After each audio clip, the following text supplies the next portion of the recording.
আসসালামু আলাইকুম প্রিয় দর্শক। রাত ২টার সময় জামগাছে আসলাম। আমি একা না, আমার পাশে বন্ধু আছে। সামনের ভিডিওতে দেখতে থাকবেন। কিন্তু রাত ২টার সময় জাম খাওয়ার শখ হয়েছে। তাই ২টার সময় জাম গাছের গোড়ায় দিয়ে জাম খাইলাম। কিন্তু জাম গাছে উঠতে অনেক পরিশ্রম হয়ে গেছে। যে গাছটা এত ফুট লম্বা, বলার মতো না, অনেক লম্বা গাছটা। কিন্তু বিশাল গাছ, আর আশেপাশে গ্রামের ভিতরে কোনো জাম গাছ নেই আমার বন্ধু। এই দেখেন, আর এই আমি জাম খেতে আসি। কিন্তু যে গাছ অনেক বিশাল লম্বা, কারণ ধারণার বাইরে, প্রায় ১০০ ফুট লম্বা। ১০০ ফুটের মাথায় উঠলাম। আর জাম গাছের ডালগুলো কত চিকন, চিকন সেটাও আপনারা দেখতে আছেন।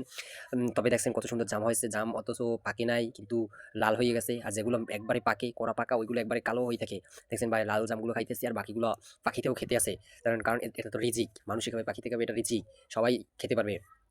২টার সময় জাম গাছে আসতে পারছি, কিন্তু এই বলে মানে যে আমরা যে জাম গাছে আসছি এটা অনেক সাহসের ব্যাপার। কারণ এইসব যে গাছের গোড়ায় মনে করেন ভূত থাকে, ভূত পেতনি থাকে। আবার লাস্টে মনে করেন অনেক মানুষ আছে ভীতু, যারা এই ভূত পেতনি দেখলে হয়তো ভয় পায়। কিন্তু আমরা সেই ধরনের ছেলে না। আমরা মনে করেন আমরা সাহস করেই আইছি।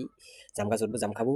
আর জাম খাওয়ার মজাই আলাদা। তাই গ্রামের জাম গাছ আর শহর দিয়ে জাম খাইতে মনে করেন কিনে খাওয়া, ওতে ভেজাল, ওতে মশা টশা পড়ে, ও দেখতেও মনে করেন বিশ্রী। তাই নিজেও গাছে জাম খাইলাম, অনেক মিষ্টির জাম ভাই। জাম গাছে আবার মাঝে মাঝে ভূতও দেখা যায়। দেখছেন ভাই কি সুন্দর লড়াইতেছে, এই লাড়াস না, লাড়াস না, এই পড়ে যাবো, এই ভয় পাই, ভয় পাই, ভয় পাই, বাঁচা, বাঁচা, বাঁচা।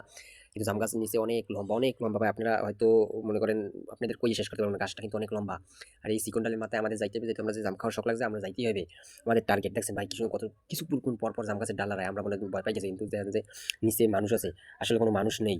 মানে এগুলো হয়তো মনের ভ্রান্তি, বা যারা গাঁজা গাঁজা খাইয়ে ওঠে এগো হয়তো এই রকমের ২ নম্বরই বুদ্ধি বা ভুলভাল চোখে দেখে। কিন্তু অথচ আমরা গাঁজা নেশা কিছু খাইনি। তবে দেখেন মানে কত পর ডাল লড়াই আমাকে হয়তো ভয়। আর এই জায়গা মনে করেন জায়গাটা বেশি ভালো না, হয়তো এই জায়গাটা ভূত পেতনির জায়গা। এই দেখছেন ভাই জামগুলো দেখছেন, সেই জাম।